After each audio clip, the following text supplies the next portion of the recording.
remember when I was doing a lot more criminal defense, and people will come up to me and they say, hey, I've got this case, and it's such and such case, and here's the attorney that was appointed to me, but I want a free world attorney. I don't want this attorney. And I would go and I would look at the name on the case that was assigned, that was appointed to that case, and I say, wow, that's a great attorney. You know, somebody with a lot of experience, somebody who really cares about the clients getting the best outcome. And I know there's just this, I don't know, some negativity toward appointed attorneys. Can you talk about that? Sure. You know, and that happens to me on occasion as well. I will get a court-appointed case, and the people will then turn around and say, so if I pay you, will you do a better job? And I tell them, I was like, look, first of all, I can't accept any payment from you because I have been appointed to represent you, so I can't accept any payment. If the court allows it, then they can withdraw, but I still think that if you've been appointed to them, that you should, in this case, carry the case through onto it. So all that aside, and I tell them, I said, look, I also do free world lawyers in this case, so I am a free world lawyer, if you want to call it that. But like I said, in order to be a court appointed, you have to be well qualified, and the court screens and who they appoint onto now. We do have a public defender system in Houston and Harris County as well now, and their lawyers are very well qualified. They also have the vast resources of investigators and paralegals and so forth that sometimes we as solo practitioners don't have. However, here I will do my job as a qualified lawyer, whether it's appointed or whether it's hired onto it. And so there's a lot of lawyers that are out there. I do the same thing that you do, that sometimes when they come up to me and they say, hey, we'd like to talk to you about hiring you, and then I look and I see someone who's tried hundreds of cases, not you know, a couple of cases, but hundreds of cases with good results. And I tell them, it's like, look, if you wanted to hire them, you probably couldn't afford them. It probably would be in the range of, you know, $25,000, $30,000 to be able to hire them, and you're getting them for free. Mm-hmm. We get a bad rap because sometimes they say, well, you know, they're paying you, the state's paying you. No, the state, the DA's office is not paying me on it. The court pays me for my work that I do on the case, and that voucher goes up to the judge, and the judge says yes on it, or can say no, and can question you about the work itself. But you're able to request, as an appointed lawyer, sometimes even as a hired lawyer, if the person's of low resources, economic resources, an investigator on the case, other experts, whether they're medical, whether they're forensic, psychology, anything like that, you're able to use the resources, the same ones that the state's using to put you in jail or in prison, you're able to use them to defend somebody. And so that's why, as a hired lawyer, you're going to charge more. You're going to charge more because that comes out of your pocket there, on it, rather than the court's pocket. Somebody comes up to me and says they want to hire me on a certain case, and I give them a quote, and then they're kind of in shock. And it's happened to me twice in the 14 years that I've been doing appointed work, where I say, let's see who gets appointed to you, and lo and behold, it's me that ends up getting appointed to them. So I said, you know, I would have charged you $15,000, but now you're getting me for free with the same kind of work. It's happened to me twice, both of them with good results on that. That's awesome. Yeah, it's you know, whenever there's a case, we get the phone calls, you know, we look and see who's appointed attorney. If we saw your name on it, we're like, you know what, you're good. You're good. Absolutely. You're good to go. I mean, I think it's just the misconception of being court appointed versus, you know, if you pay an attorney. I think it's the stigma, because just like there's good lawyers, there's also some bad lawyers.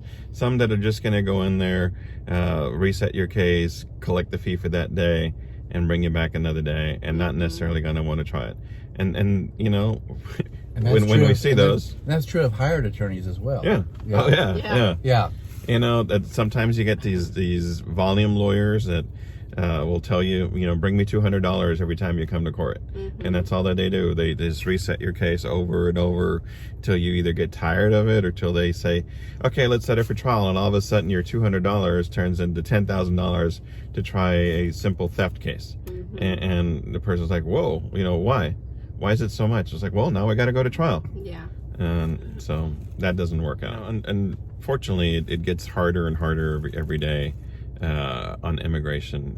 And so there's different consequences that can come of it. The simple admonishment is, the person could be removed, which is what they used to call deported. A person can be denied entry into this country if they leave and try to come back in, or a person can be denied naturalization, which is becoming a citizen. Those are the three basic admonishments that were way back in Padilla versus Kentucky, which was a case from the early 2000s, where the lawyer didn't tell that to his client. And based on that assumption, immigration, and based on that lack of information, the immigration picked him up and he got into deportation proceedings. And he says, I didn't know anything about this. And it went up from the state level in Kentucky through the federal courts and finally the Supreme Court. And the Supreme Court says that before a person pleads guilty to a case, that they need to know the consequences of it.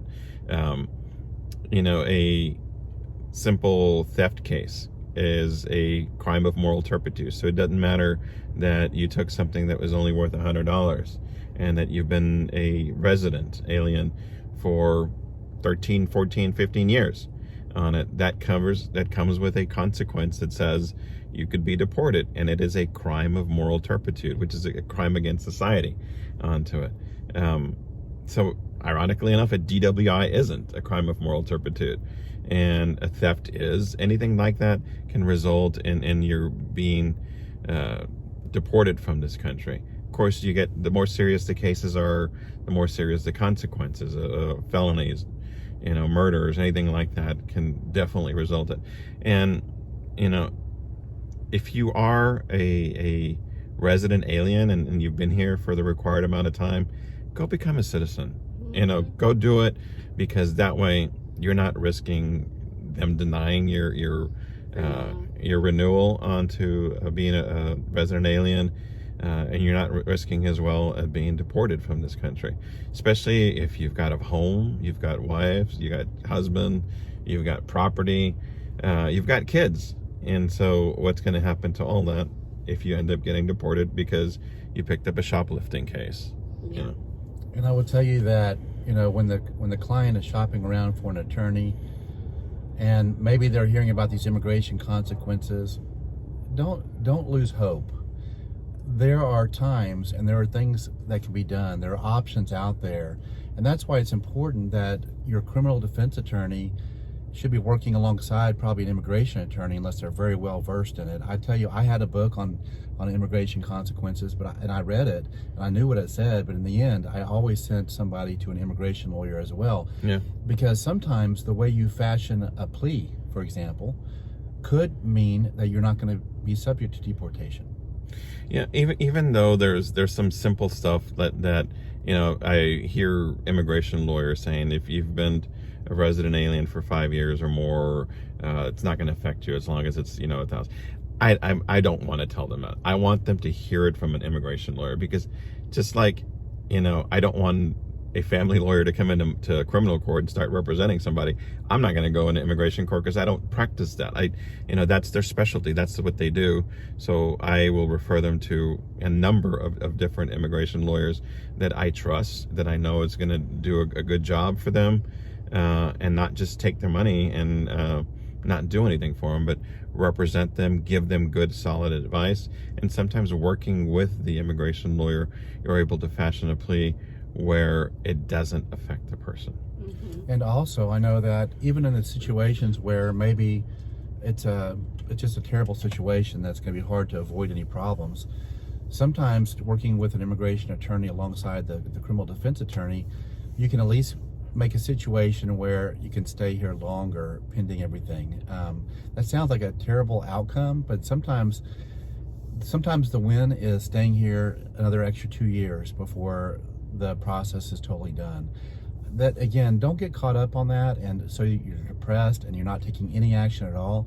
What you really need to do is when you hire a criminal defense attorney, and this is just my opinion, but you have to, if they don't say anything, and you're a resident or don't have any papers at all, if they don't say anything about talking to an immigration lawyer, I think that's the wrong lawyer for you. You have to find somebody that is going to tell you, hey, you need to go talk to an immigration lawyer. Here is 1 name, 2 names, 3 names that I can give you to go talk to, because that's how critical it is.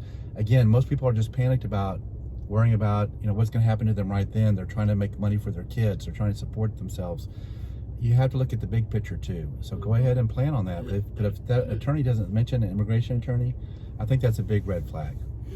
It is, and I think that's you're have a disservice to your client if you don't talk to them about the consequences and let them therefore go to a immigration lawyer. Yeah, I totally agree.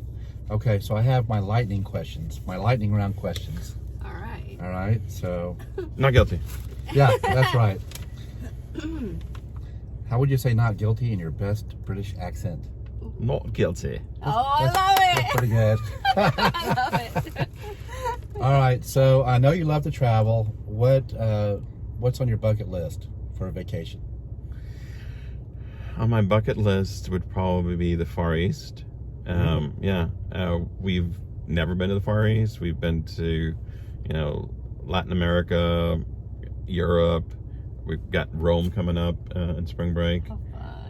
But the Far East, I've always wanted to go to the Far East. That'd be great. That's awesome. If you could have any kind of superhero power, what would it be?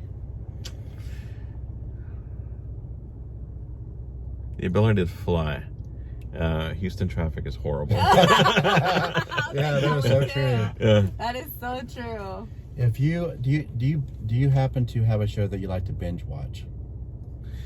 We just we like to watch series, and we just this weekend finished up The Man in the High Castle, and it was very good. It went through 4 seasons. It takes you a while to realize what's going on, and so we're talking about alternate worlds, and that's what figure outs at the end.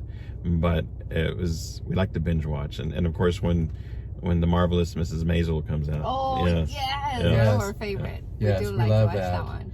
She's finally catching up on Jack Ryan, which I loved. Yeah. It was the first season was great. The second season is even better, which is pretty rare. Yeah. I really enjoyed that. So if anybody wanted to get a hold of you, how would they reach you? The easiest way is actually www.thejuanforyou, The Juan for you. or even better, www.bettercalljuan.com. I love it. That's really good. Both of those on it.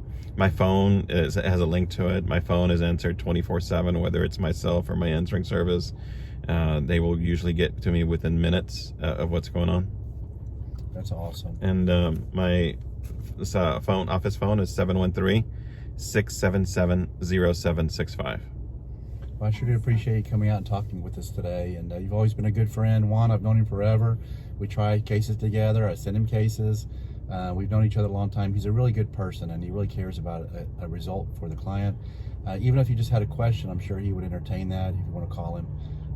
Thanks a lot, Juan, for coming on. Yeah. Appreciate it. Thank you. Thank you. And thanks for this awesome spot. I'm like, Yeah, the food is great. We're I'm going to have to come definitely back. coming back here. Yes. Taconazo. Taconazo. Taconazo. Yes. And this is a Juan for you. That's right. Bye. Bye, Thanks everybody. for watching.